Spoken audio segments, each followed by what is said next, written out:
Good morning, Mr. Ken. Morning. How are you? I'm fine. Yes. Thank you. Karibu sana.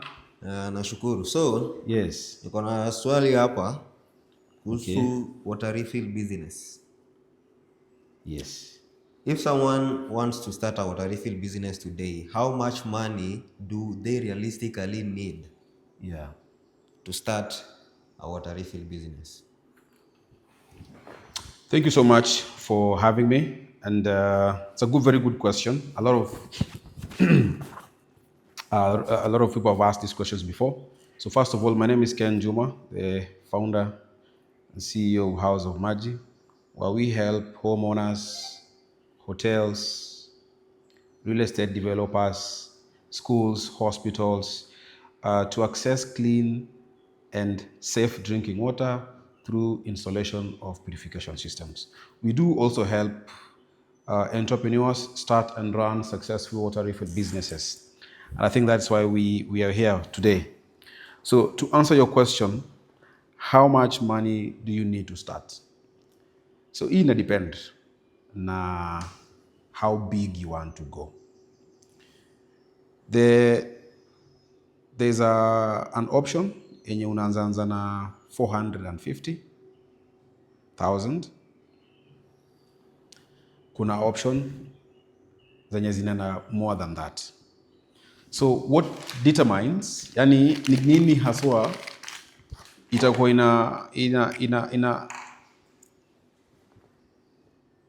ina determine how much you need, ni ile raw water unatumia. So kama si anatumia borehole, mashini utabai ni expensive. Mashini zinaanzia 300,000.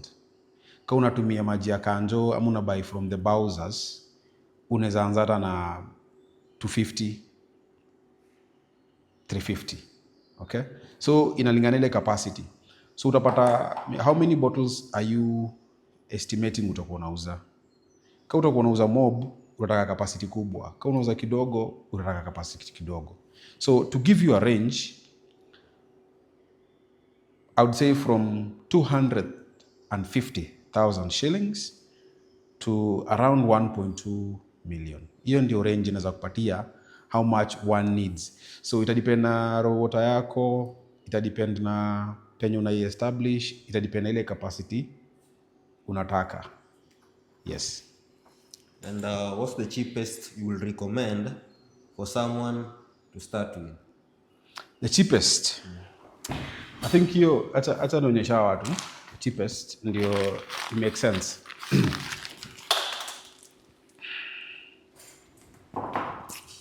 So there are two ways. There are two ways to start this business. The first one ni kama uko na source ya maji ni borehole.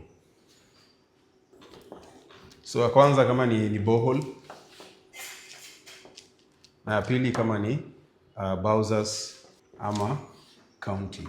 So if I was to advise someone, that was your question, right? If I was to advise someone, kama unaishi in areas where there is access to bowsers na county, then these are the options. I would advise you to start with 450k. The reason I advise you to start with 450 ni kwa sababu hii ya 450 utakuwa unapatiana consistent quality. Consistent quality kumaanisha taste ya maji haitakuwa ina change. Na kupatia experience. Unaweza anza na lower, kuna wase wanaweza anza na hiyo 250 nakwambia. But ukianza na 250, shida ni quality ya maji itakuwa ina flip ina flop. Unapata? So that is a trade off. Ni cheap, yes, lakini kibiashara itakuwa nakusumbua kwa sababu sasa ile quality ya maji si consistent. Quality inconsistent. Quality yake ni inconsistent. Utakuwa unauza maji fiti leo, kesho unauza maji mbaya. So if I was to advise msee mwenye anaanza na county ni 450. If I was to advise msee anaanza na borehole ni kwamba uanze na ya 60. This is most of our clients actually wenye nimeona wanapiga biz fiti wameanza na hizi packages. Wenye wameanza na bado wako kwa biashara saa hii. Yeah. Ni watu walipiga na hii 450 na hii 600. Kuna of course wenye wanaanza na lower But if you start with lower, unafaa kujua penye unapata hiyo maji yako ya raw water ikuwe very consistent, na wewe mwenyewe ukuwe very serious na ku make sure quality inakaaje. Because if you don't do that, then utaget out of the biashara very quickly. Yeah. Now, what is the biggest mistake people make when choosing equipment for a water business? The biggest mistake muona ni msee kutaka kuchukua a cheap machine. Unapata you are sacrificing quality over sacrifice quality over price. Juu unajua sasa hii biashara maji busy ni hiyo machine. Maget? Yes. Busy ni hiyo machine. So if the business is the machine, then you need to get the right machine. Right off the bat. Una make sure ile quality unapata na maji ni fiti, ndio because wewe ndio unauzia wase. So that is the biggest mistake, sacrificing on the quality of machine ndio usave a few thousand shillings, alafu una end up biashara ita last any more than 3 months because of ile inconsistency in quality. Yeah. Thank you. And should someone buy the equipment first and figure everything else out later, ama kama kuna hiyo do saa hizo unasema acha nichukue mashini, ndio do imekuja saa hizo, then I'll figure everything out later. Okay, if you want to get in the business, Kenyan as advice msee focus nayo sana ni market. Ni market, because usipofocus on market utakuwa ndio unauzia. So ensure first of all, is there a market where you want to sell? At the end of the day, hakuna haja tukuzia mashini na wewe mwenyewe hujapiga hesabu yako ujue market iko wapi. And if the market is there, who am I selling to? Like, ask yourself, who am I selling to? This is the most important question. Ningeadvise msee anaanza. Na hawa say when you want to sell to currently wanapata maji wapi? What is their source of water currently? So that mimi nikitaka watoke pale wakuja wanunue maji kwangu, what will I be offering different? So I think that would be the advice, more than even the machine. Focus kwa market kwanza. Make sure kuna market. Kama kuna market, now kuja tuongee juu ya machine. Na baadaye tuko na video, I think utaonyesha pia link. We have a video of how to choose a market, how to get a good location for your refill shop. So go through that video. That is the most important thing before you start. Yeah. What makes a good location for our water refill business? Very good. That's a very important question. That's a very good question. So what makes a good location for a water refill business? The same thing. In fact, let me just use a different color here. The market. And who am I selling to? So, what makes a good location, first of all, iko na high population. Yaani wase ni wengi. Wase unauzia maji ni wengi. Number 2, ikuwe ni kuna shida ya maji, water challenges, of which this one is very common, almost in every single town in Kenya right now. Tuko na shida ya maji everywhere. Na shida ya maji Kitengela, Kisumu, napata clients from Nyeri, wapi, kila msee ako na hii. So this is pretty common. High population, you need to be able to get high population, na kuna water challenges. So I think these two are the biggest, this is what makes a good location. Population na water challenge. Yeah, population na hiyo water challenge. Nah, will you choose a cheap rent or a more expensive location with better customers? It's a very sensitive question, but nawambia tu kweli. My rule in business is I try not to sell to poor people. See, like, especially in the beginning. Yes. Like, sell to rich people until you make enough money to sell to poor people. Yeah. If you start selling to poor people, itakuwa hard to scale. Because unajua selling, ukisell to a low market, It's a race to the bottom. Yani price kuna venye. So I'd rather msee a sacrifice achukue a good rent location. You sell to these other guys, they'll be more consistently hata kulipa mtasumbuana. Kuna uzia maji msee 30 bob na hiyo 30 bob. Mnazumbuana vibaya sana. So afadhali uzia msee 3 so hata kama ni watu wanne but wananilipa, unaona. So ukiona hiyo do unaweza piga accounting yako, alafu eventually you can open in areas where now we have high population. So kuna ile backing. It's the same criteria that tulitumia. We opened in a bit mid-class locations, and then now we are able now to operate in other low-income areas. Yeah. That's a good one, actually. Thank you. And what's the difference between having a business, a busy water business, and having a profitable water business? A very good question. Leo na maswali. And this is you're touching on a very sensitive part. Huwa naambia watu wangu, there's a difference between activity and productivity. So, a busy water refill business iko na activity mingi. And a profitable water refill business iko na productivity. So tofauti, one of the differences zenye naweza sema ni ile market yenye una target. Na venye nimesema, try to target high-end markets where people don't have a problem buying the water. Yeah. So one is the market. If the market is low, unapata wasa wako unafanya delivery, mtu anaenda sijui wapi, anaenda wapi, lakini anarudi ameuza 250. Unaona? Na huko nyuma alafu mwenye muzia ni mkali, hataki kulipa that time, anakuambia atali ako na madeni, unapata. So the market is going to be very, very critical. If the area you are serving iko na shida ya maji, na hiyo area una serve pia kuna high population, and I'm saying it's more of a middle income or high income area, then you'll be in business. You'll be productive.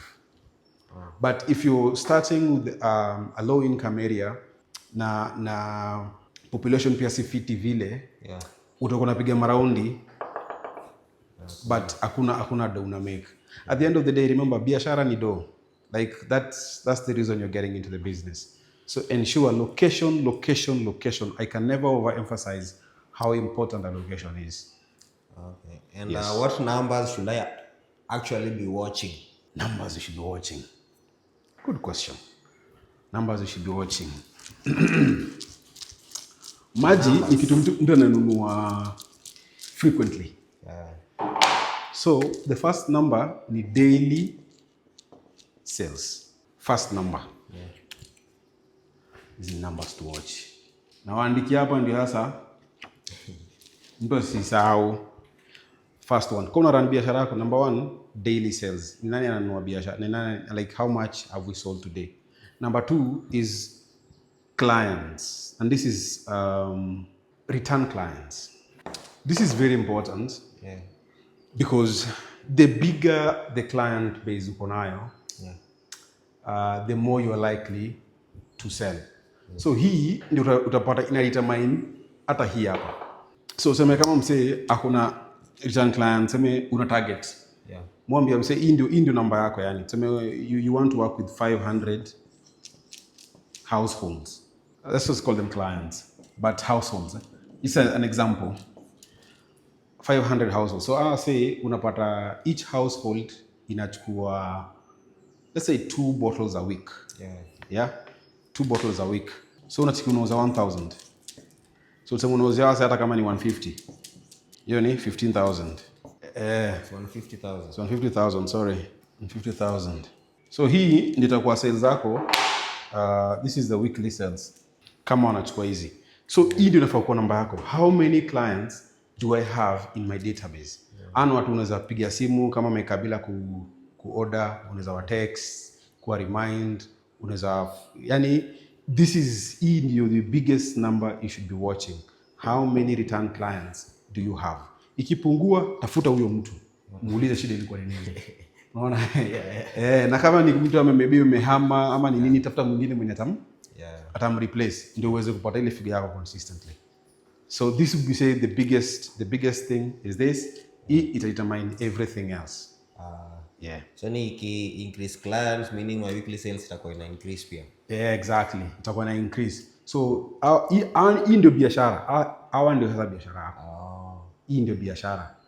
Hii achana na hii kizungu mingi sijui business permit nini. Hapana. This is where the business thrives or dies. How many return clients do you have? Thank you. Yeah. And ona kama msemenyo, you've seen many water businesses. Yes. Why do some fail even after investing a lot of money? Good. Tumeziona the graveyard for water refill businesses is full. Na hao ndio wanatumia hii biashara. So why do they fail? Why do businesses fail? Number one inakuanga absence of owner. Why water business fail? Number one, the most consistent reason yenye nimeona ni hii. Mtu anataka aweke pesa yake pale, alafu alikuwa anapiga simu. Leo umeuza ngapi? unafanya tele business. Unafikiri ni wewe peke yako ndio ulikuja Nairobi kutafuta pesa? Na jana mulikuwa na shida gani jana? That is a main challenge. Mwenye biashara hayuko kwa ground. Kuna saying yenye watu semaga biashara ni mwenyewe. Yes. I think wase wanazaona hata Apple wasa wanatengeneza ma iPhone nini. Venye founder alidai Steve Jobs, mliona venye biashara ilikuwa tofauti. Yes. Unapata? Yeah. Like it is no longer the same Apple. Yeah. So like mwenye biashara ni very, very important in the success of the business. So this is the biggest reason why businesses fail. Number two, inakwanga wrong machine. Unaeka do, saa zingine maji unatumia borehole. But msee anataka cut corners, anataka chukue maji yenye ni machine yenye ni ya maji ya kanjo. Yeah. So una cut shortcut, unachukua machine yenye si hiyo. Yeah. So ukifika kwa grao, maybe unaweza anza vizuri alafu later on unaanza kuona watu wa bauza na watu wananiuzia maji expensive. Acha niuchukue kwa maji ya borehole. Yeah. Maji ya borehole ni cheaper, but machine yenyewe yenye uko nayo si ya borehole. So unapata hiyo wrong machine inaanza kuleta inconsistency in taste. Yeah. And soon enough people don't want to do business with you. The third one, very, very important, in marketing. There's a friend of mine, I don't know if you'll be watching this video, he really struggled in the business. And the reason he was struggling, nafikiria unaweza set up shop, uweke mashini, alafu ukae chini, ngoje pesa ikam. Tulia. Sasa tulia upate pesa ikam.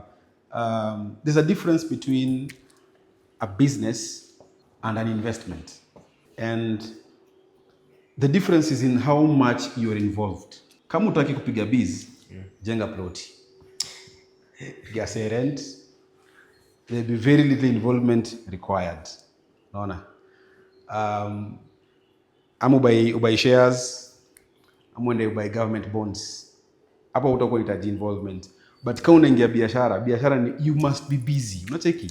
Like it is in the thing itself, busy. It is being busy. Unaona? Lazima uwe busy. So part of what you'll be doing ni kumarket. Ni kuambia wase niaje mimi niko na maji fulani hapa, ndako nakupatia maji at this price. Image zangu quality yake na kaa hivi, unaona? Yes. So hiyo ni one of the biggest parts. I'll pick that on. Very, very big part in ensuring your refill business is seen out there. So these are the three main reasons I can say a business will fail. If you take care of these three, ukue hapo, kuwa na watu wako, at least 3 times a day. 3 times a week. Jua venye biashara inaenda. Uko na the right machine. Una market. You take care of these three, you'll be good. You'll be very safe. And of the three, which one do you see more often? The one I see more often? This one and this one are competing a lot. Because okay, sisi most wase may come, we will advise you and you'll get the right machine. So we normally don't, we experience this but not as much because tutakuwa tumekwambia ukweli. So hata kama utakuwa una cut shortcut, unajua kenye unafanya, si ati ujui. But sasa mse kupiga busy ati nianze nimeuza ngapi leo nini? Hataki kwenda pale. And then marketing or funny marketing. So these ones are the ones I can say. Number 1 and number 3 are the worst. Kama ujafanya marketing, yani hata hakuna kenye tunafanya hapo. Okay. So the first and the third, very, very critical. And now, wamesema the lowest someone can start with in 250. 250. Hiyo napiga hesabu ya rent, hesabu ya mashini, napiga hesabu ya kama ni delivery, unafanya kibike, napiga hesabu ya kani marketing kiasi, umeka pesa yake hapo. Like the least amount of money you will need, ndio upige biz. Hapo kuna biashara, kuna majenye, kuna machine tunauza ya 99,500. So if this is a machine, we'll sell it to you. So let's say 100K, the machine. Alafu tuweke vitu kama rent, tuweke vitu kama unafanya delivery, tuweke kama ni bike, kama unafanya marketing. So napiga tu hesabu ya 200, 250. Pia hiyo itakuachia pesa kiasi ya kulipa rent for a while. Okay. And on that, where should I avoid cutting costs? Marketing. Don't cut costs on marketing. Marketing ndio inakuwa one of the biggest expenses kwa biashara, and it is the one easiest to cut because hauoni results saizo. So umepiga marketing leo, client hajakam leo. Piga marketing next week, hajakam. Unafaa upige marketing for like 2-3 months. Without any marketing, si ile kitu unafuata na kikapu, unaona? Ati wewe kuna pesa nimeweka hapa jana, hapana. Marketing ni pesa unaweka ukiacha ya accumulate. Mbaki compound. Design yenyewe sasa unaanza kurip. But that will take a few days. So your patience, msana fa kuwa anaanza spend kwa marketing, and as you wait unangoja patiently itashow. Sawa, thank you. And tukimalizia. Yes. Swali ya mwisho. What is the one thing you want someone to understand before they invest in a water business?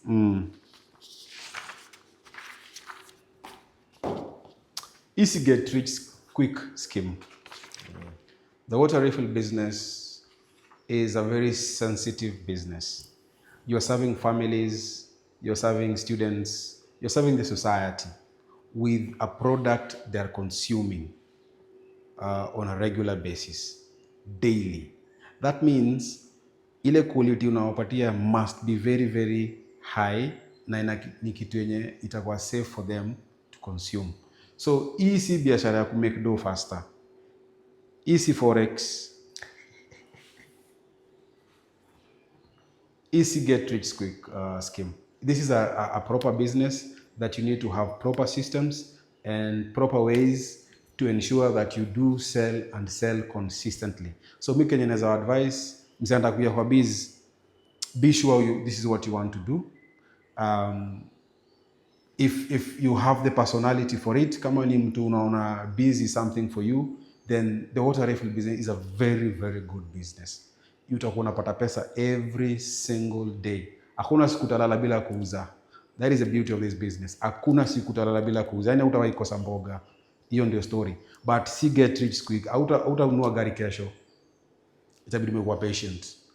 So anyone who wants to get in, please have that in mind. This is a legit business. It is a slow business. You will need to be very present in that business and consistent with your marketing. And I assure you, you'll do something well. So, kama uko na swali, please talk to us. Our contact is 0112 363 100. I want to repeat, you can WhatsApp or call us on 0112 363 100. This is where we'll be able to answer your questions. Water refill experts, water treatment experts, our water purification experts will guide you through the right machine, marketing ways, and even how to be sure you are present in your business. Kama kawaida, sisi hapa ni House of Maji, nyumba bila queue, and we're ready to help you any day, anytime. Cheers. Asante sana. House of Maji, nyumba bila queue.